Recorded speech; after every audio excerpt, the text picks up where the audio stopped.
Hi, so this is a quick video about meditation and its effect on consciousness when it is practiced consciously. So meditation is unifying yourself with the universe in a sense, your thoughts and how they reflect on the universe. And so I've got this Himalayan pink salt. This contains 84 electrolytes and minerals, which resonates with the complete octave of human consciousness, all 7 notes with all 12 variations that form a perfect mechanism or harmony with the universe.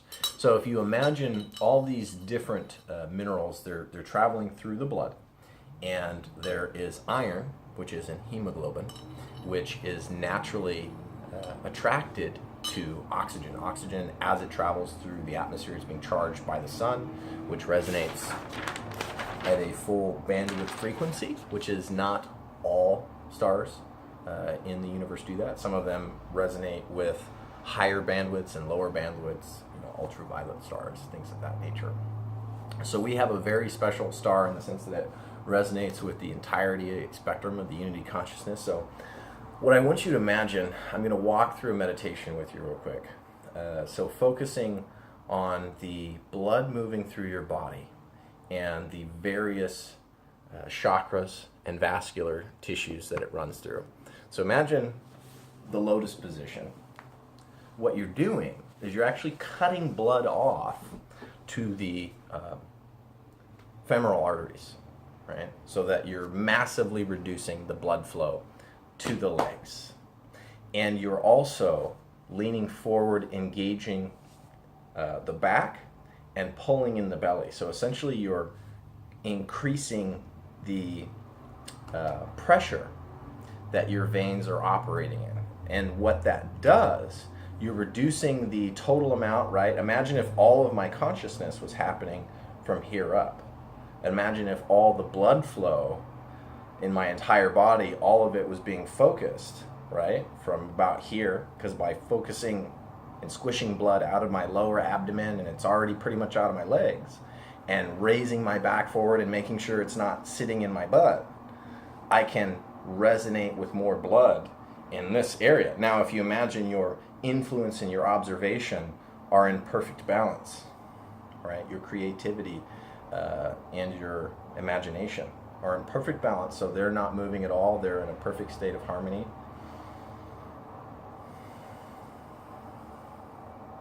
And when I breathe out, I breathe and I actually compress. I compress the air out of my lungs. I focus on strengthening the muscles that increase the blood flow, because as these muscles are able to engage and these other areas are allowed to relax, more blood flow and speed, essentially revolutionary speed, is created in the entire vascular structure, especially in the heart.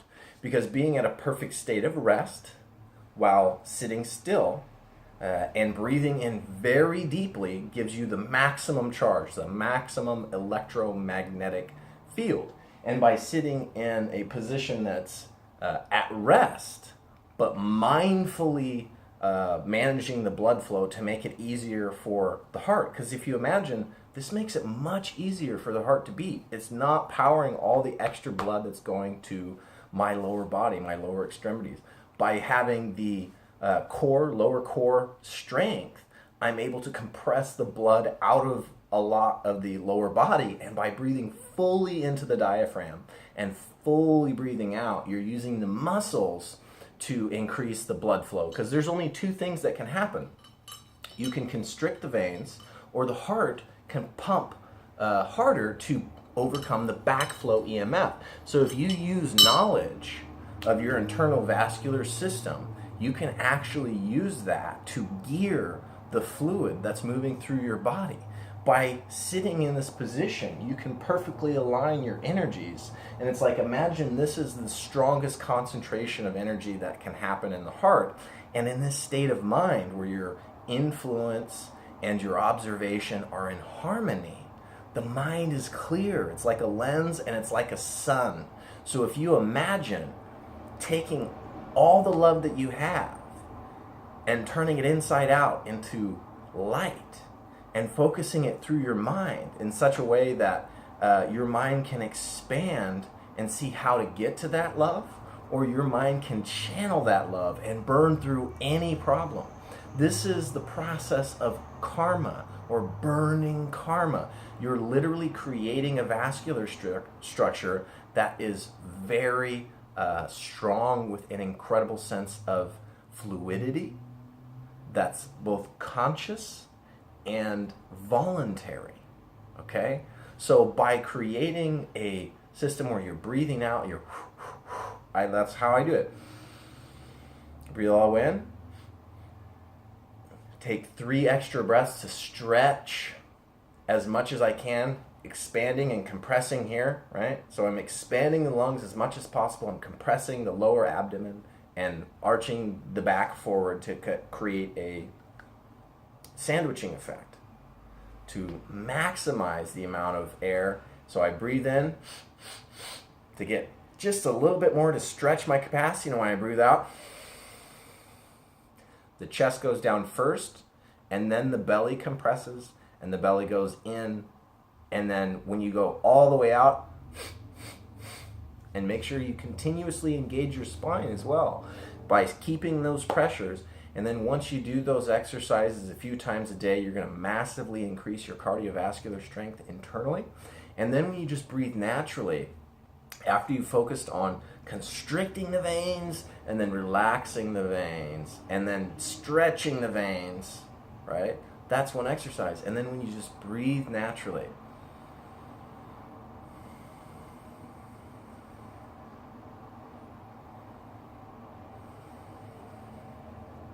that's what sets your body back into a state of harmony. So it constricts the veins, it stretches the veins, it relaxes the veins. When you practice intentional conscious meditation and you focus on the chi or prana, backflow, EMF, whatever you would like to call it, it's a scientifically measurable phenomenon within the body that's caused by an electromagnetic field circulating an electrolytic fluid. It's a natural part of everything in the universe. So we just have to explore this, we have to dive into it, and we can't just simply say that imagination is something that you imagined, because that's circular logic. It makes no sense, and that's the direction that we're moving in. That your imaginative free will is just you're imagining free will even though it doesn't exist. How can you imagine something that doesn't exist but not be able to imagine something that doesn't exist, right? So I'm just saying, focus on your blood flow, because when you increase the strength and vitality of your internal systems to where they are fluidly able, right? It's like being able to play an instrument, fluidly able to play different strings, different chakras at different scales, right? I can constrict way high because I practice every day, and I can stretch it out way low because I practice every day. And that's the idea, is playing your body like a musical instrument from the inside out, understanding that your heart is where all this energy is circulating, and your mind is how it's observed as well as focused. So when you're doing this and you're creating a direct channel between your heart and your mind, and you're allowing your heart's natural state of harmony to be expanded and experienced within the mind, so that you can create clarity in how to bring these things into fruition. And when you truly love something, you can focus that through your mind, and your mind is like a lens, like a magnifying glass, that when properly focused will create such a concentration of light that it can burn through anything. So just wanted to bring you a little bit of meditation insight that I've learned after, 23 years. I started very young. So that's why I just happen to want to share this knowledge with you, because it's all about, again, getting people into alignment with unity consciousness of how you get all these energies that are in your body, that are just part of the circulatory system, that generate specific kinds of reactions, specific kinds of emotions, specific kinds of thoughts, right? So we just need to come back to meditation and remember how powerful inner transformation is.